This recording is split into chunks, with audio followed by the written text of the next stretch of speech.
Continuing with Trump news, as tensions escalate between President Donald Trump and Harvard University, the Trump administration has directed U.S. embassies worldwide to stop scheduling new visa appointments for student applicants. The State Department is preparing to expand its social media vetting of international students.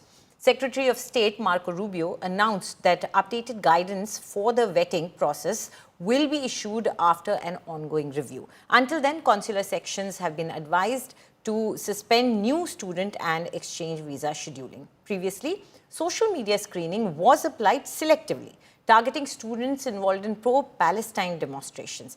The goal is to stop anti-Semitism and political violence in university.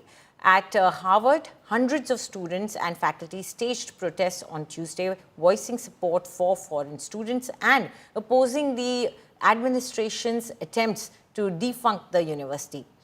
Rubio claimed that the appointments already scheduled will continue under current rules, but all unbooked slots are to be removed.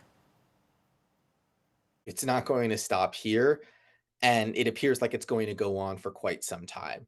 So the White House and the Department of Education have listed dozens of schools that they're investigating for various reasons, whether it be anti-Semitism or alleged discrimination of other kind. As Andrew said, these investigations are, I think, in bad faith. They're little more than cover for the White House to advance its own ideological agenda and to try and find ways to pressure the American higher education system to get in line behind its political agenda. That said, there's a broad list of schools, universities, colleges across the country that are going to come in for attack. And the range could expand even beyond that. Now, how this ends, I see it ending in one of two ways, really. Either A, higher education institutions will fold like dominoes. They'll get in line behind President Trump, and those that don't will be marginalized, shunted to the side.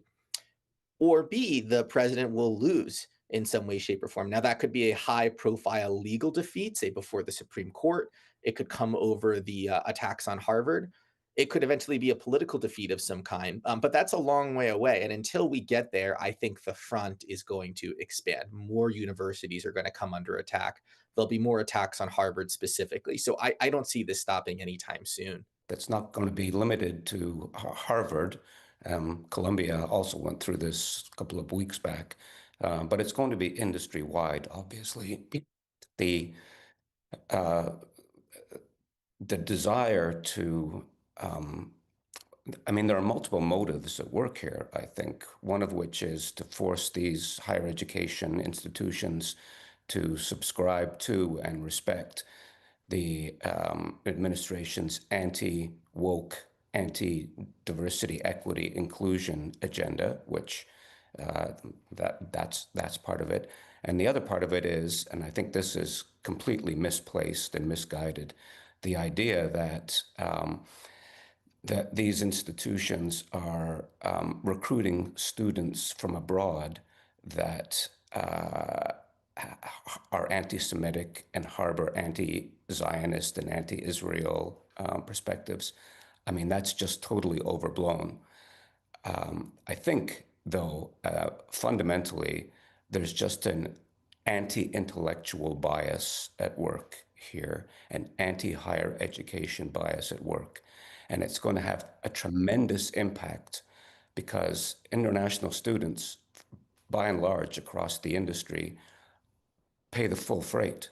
They pay the full tuition. It's a huge revenue stream for American institutions of higher education, and it's really going to have a profound impact on the business model, as it were.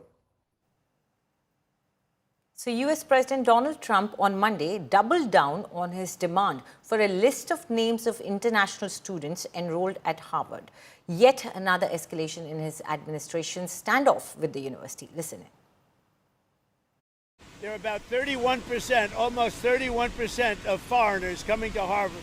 We give them billions of dollars, which is ridiculous. We do grants, which we're probably not going to be doing much grants anymore to Harvard. But there are 31%, but they refuse to tell us who the people are. We want to know who the people. Now, a lot of the foreign students we wouldn't have a problem with. I'm not going to have a problem with foreign students. But it shouldn't be 31%. It's too much because we have Americans that want to go there and to other places, and they can't go there because you have 31% foreign. Now, no foreign government contributes money to Harvard. We do. So why are they doing so many? Number one. Number two, we want a list of those foreign students, and we'll find out whether or not they're okay. Many will be okay, I assume. And I assume with Harvard, many will be bad. And then the other thing is they're very anti-Semitic. Everybody knows they're anti-Semitic, and that's got to stop immediately.